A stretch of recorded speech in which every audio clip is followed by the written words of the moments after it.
One of all-time greats in the ring now running this place. That's what Michael Cole said during Triple H's entrance. I feel like that was a subtle message to the fans. Triple H is still in control. Now this is going to be unpopular, but I was a bit disappointed with the show. I'm glad Triple H is still there, and I did feel the differences. You know, a lot more wrestling, story progression, and in general the show was actually really good. For a normal SmackDown. This did not feel like SmackDown after WrestleMania. So look, I'm happy Triple H was in charge. Apparently Vince McMahon made only a few minor changes, but I was not that impressed with the show. We didn't get any surprises. Well, at least Nakamura is returning next week. And that was the only LA Knight appearance on the show. He received a huge pop during that segment. He's extremely over with the fans, so it's absolutely mind-blowing to me that he wasn't booked in front of a live audience. But here we got Ivar versus Ricochet. I don't understand WWE sometimes. Well, anyway,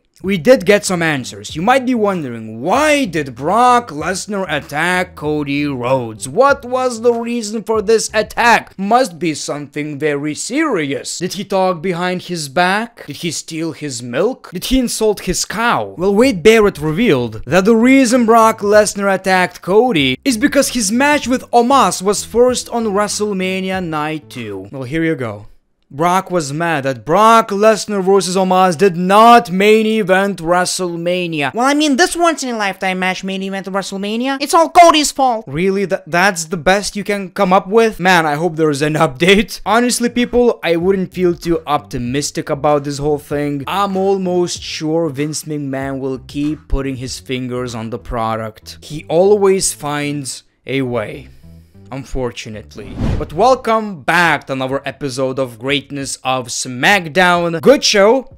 Didn't feel like SmackDown after WrestleMania. But let's see what we got. The show kicked off with Imperium versus the Brawling Brutes, which felt like a big match, two of the biggest WWE's factions, so I really enjoyed this one, and it was kind of a proof that, yes, Triple H is running things, because a show kicked off with a match. Maybe that was done on purpose. So this was a fun match, didn't necessarily do anything for the story, but the Brawling Brutes picked up the W, and it seems like Sheamus is back on track. I don't know about you guys, I would love to see another Sheamus versus Gunter match. This shit keeps building the Intercontinental Championship. Kayla asks Heyman, does he have any clue why Lesnar turned on Rhodes? Paul Heyman would rather talk about Roman Reigns and the bloodline. Jay walks in and he's searching for his brother. Heyman says that Jimmy is not here tonight because Roman wants Jay to shine on his own. I was a bit disappointed with the whole Jay Uso thing. We'll talk about that at the end of the show, but it seemed like, you know, the storyline is going to take another turn, and then it just got back to business as usual. Hopefully there's more to this. Then we got Ricochet versus Ivar. Does it feel like SmackDown after WrestleMania now, ladies and gentlemen? Now, the match was fine. I'm not complaining, right? But come on, dude. This doesn't offer anything at all. What about an LA Knight promo segment match, whatever? Because that's what the fans wanted. The man wasn't at WrestleMania, wasn't on Raw after WrestleMania. Clearly over with the fans. Let the guy talk. Well, anyway, Ricochet wins the match. And then we see Sami Zayn and Kevin Owens backstage. Sami Zayn says, I have a feeling that I need to talk with Jey Uso. I feel like I have a responsibility. Kevin Owens says it's a bad idea. Sami Zayn says, you're right, but still decides to do it. So Sami Zayn talked to Jey Uso and said that it's still not late. There is a way out. Sami Zayn did everything he said he would, and the bloodline is crumbling. If you don't believe me, look around. He says he will beat Jay until he gets it through his head, but it doesn't have to be that way. Before Jay responds, we see Solo Sikoa attacking Kevin Owens. It seems like Kevin Owens is injured. What was interesting is that Jey Uso stood and did nothing. That's what I like about the story. It seems like Jey Uso is still unsure. He's loyal to his family, but he kinda knows the wrong. Raquel Rodriguez and Liv Morgan versus Natalya and Shotzi. This was another match that was kinda unnecessary in my opinion. Liv Morgan and Raquel Rodriguez won. Backstage we see wrestlers playing WWE 2K23. They get interrupted by LA Knight, who doesn't appreciate them playing a video game. Even then you could hear the crowd chanting LA Knight, giving him a huge pop. He breaks the controller and they will meet next week on SmackDown. Book this man.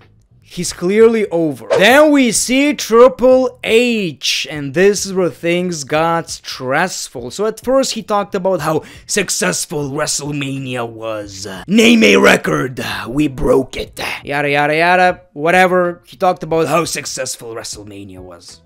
Great.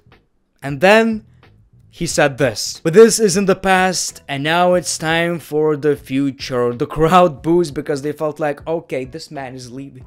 This man is leaving us with an old man. Don't leave us with an old man. He has the evil mustache now. He's going to steal our princess. It's time to look for the future. Are you ready? In a few short weeks, it's time for the WWE draft. The draft will be bigger than ever before. And when all is said and done, this year's draft will change the game. Okay, that's great. I missed the draft. I missed the real brand split. Whatever. What does he mean by change the game? How is it going to be different? Is he going to draft Vince McMahon to retirement? Is he going to give us GMs? Something big needs to happen. They didn't reveal anything. We don't even know the date. On WWE.com, you can't find any information, so that was weird. Thankfully, he didn't talk about retirement.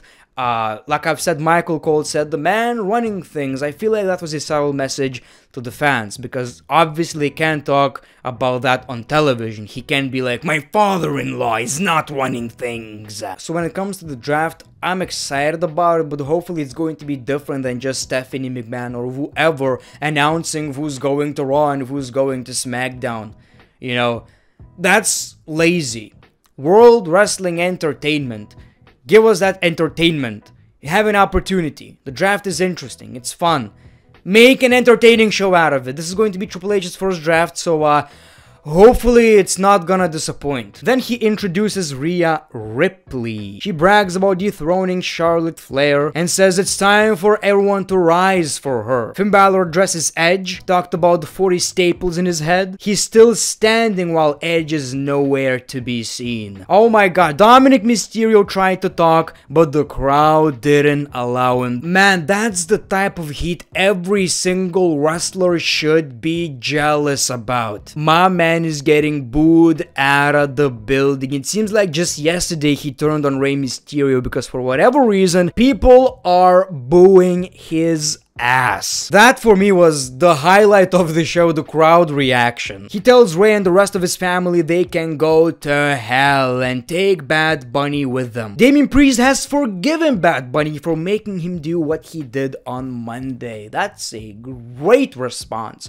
I forgive you for you making me do these things. Such a life hack. Then we got the Judgment Day versus Rey Mysterio and Santos Escobar. So this felt big because we just got Dominic Mysterio versus Rey on free television. So I appreciate that. This felt big for whatever reason. But the Judgment Day won the match. This is possibly going to main event Backlash because Roman Reigns ain't gonna be there. Or the Usos and Solo versus Riddle and Sami Zayn and Kevin Owens. That's also a big possibility. But so far the pay-per-view doesn't feel that big. Unless we're getting Brock versus Cody at Backlash, which is very unlikely, but yes, please. So then we got Sami Zayn versus Jey Uso. So this match was pretty fun. Obviously, lots of history right here. You could put this match in a pay-per-view. No one is going to complain. It's Sami Zayn, Jey Uso, love-hate relationship. Sami Zayn is making Jey Uso question his loyalty. But of course, we saw a Samoan spike. Jey Uso kicks Sami in the face and wins the match. After the match, Solo Sikoa beats up Sami Zayn and Jey Uso is just standing here doing nothing. It feels like,